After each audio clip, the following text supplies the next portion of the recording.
This is the 4K all-in-one camera from Science-Scope.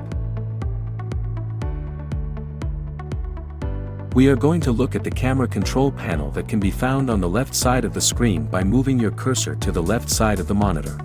You can pin the menu by clicking the little pin button in the upper left corner. The camera control panel is the main menu for capturing images and videos. It is also for controlling your auto exposure, your white balance, and other video processing settings.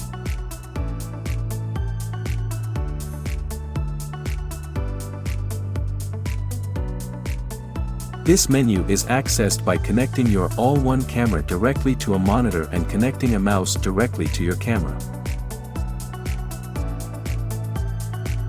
Once your mouse is connected to your camera and your camera is connected to a monitor, you bring your camera control panel menu to the screen. By bringing your cursor to the left side of the screen, you can then pin the menu here to capture an image. You click the Snap button on the left side of the upper portion of the control panel. You will get a brief notification in the middle of the screen.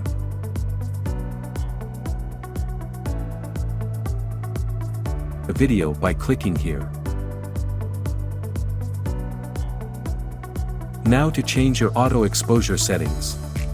You can turn on or off your auto exposure by checking and unchecking this button.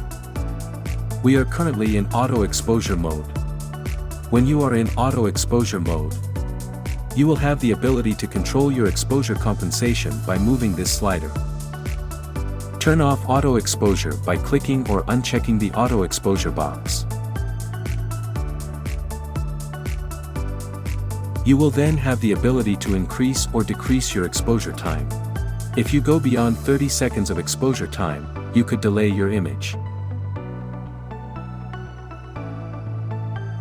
A better way to increase your brightness slightly is to increase the gain that can be done controlling this slider here.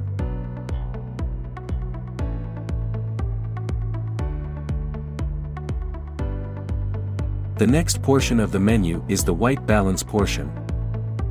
We are currently in the auto white balance mode. The camera is adjusting the white balance across the entire image.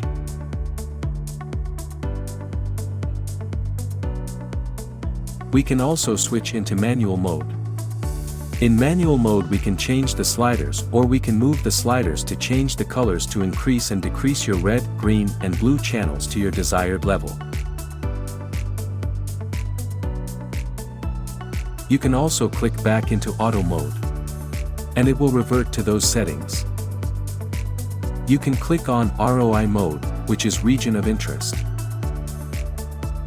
It will now white balance based on this region of interest box in the middle of the screen. As you can see, when you move it to green, it's going to produce more of a red. When I move it to a black, it's going to produce more of a green. I can also expand that ROI to balance across the entire ROI. And again you can click back here to click back into auto mode. We typically recommend auto or manual mode for most inspection purposes. Down here towards the bottom of the screen, we now have our sharpness, denoising saturation, gamma, contrast, brightness. These again are our separate video settings or video processing settings. To increase the sharpness, you simply drag your slider to the right, and as you can see, the sharpness of the edges of the part we are seeing starts to increase. You can lower that by moving the slider back to the left.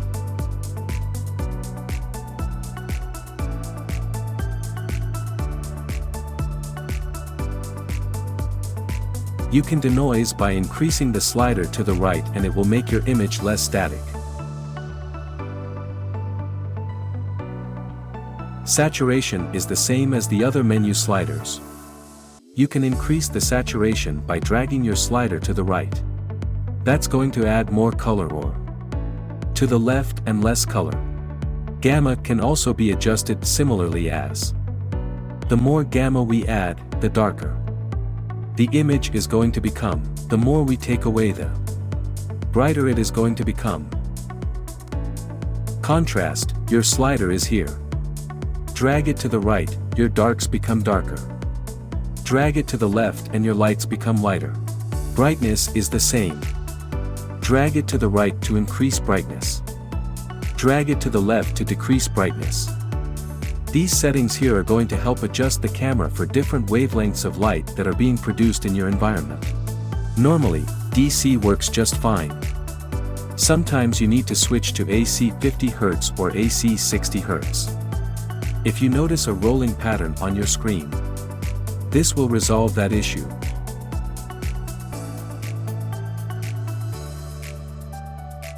If you've played with the camera control panel a little too much and you want to go back to default settings, you simply click the default button that will take you all the way back to factory video settings. To make your camera control panel disappear, you simply unclick the pin, move your cursor to the right.